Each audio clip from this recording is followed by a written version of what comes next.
Judge refuses to immediately block grant program for black women. Atlanta.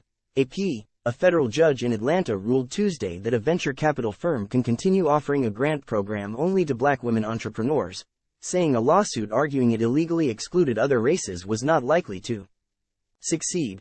Senior U.S. Judge Thomas Thrash denied a preliminary injunction that would have blocked the grants by the Atlanta-based Fearless Fund. The judge issued the decision in court after hearing arguments from attorneys and said he planned to issue a written order by the end of the week. Time equals 400 Ms. Greater than the Fearless Fund is a tiny player in the approximately $200 billion global venture capital market, but Tuesday's ruling was a significant victory for the firm, which has become symbolic of the fight over corporate diversity policies.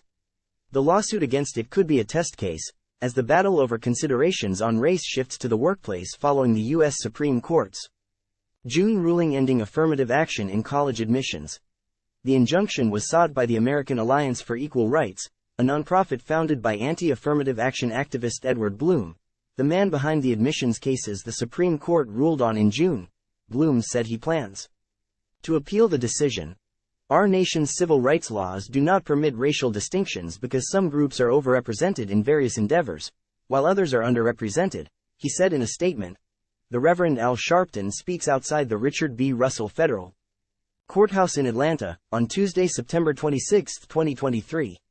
To his left in the black dress is Fearless Fund CEO and co-founder Arian Simone. A judge Tuesday refused to block a grant program the fund administers for black women entrepreneurs, saying a lawsuit arguing it illegally excluded other races was not likely to succeed.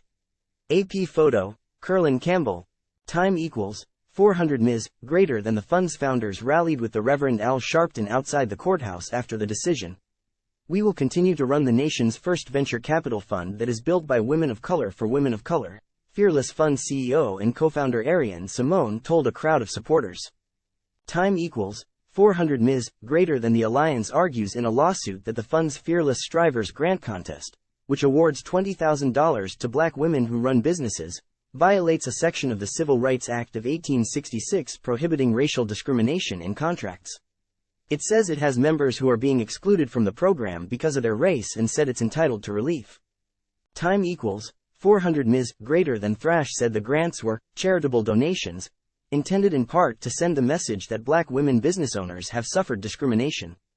Donating money is expressive conduct, entitled to protection under the First Amendment, the judge said, accusing the alliance of wanting the fund to communicate a different message. Time equals 400 Ms. Greater than. That's not the way it works, the judge said. An attorney for the alliance, Gilbert Dickey, noted the grant program was not open to other racial minorities, including Hispanics. Promoting one race over others is not protected by the First Amendment, he said.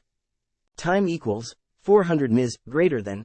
This case is about whether they can exclude everyone else solely on the basis of race, he said.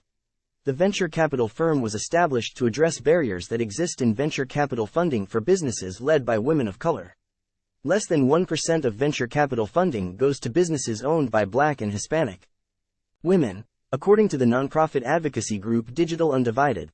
The Fearless Fund runs the grant contest 4 times a year. To be eligible, a business must be at least 51% owned by a black woman, among other qualifications. An attorney for the fund, Mylan Dennerstein, said the section of the 1866 Civil Rights Act that the plaintiffs were citing was intended to ensure that black people who were formerly enslaved would have the same rights as whites to enforce contracts after the Civil War.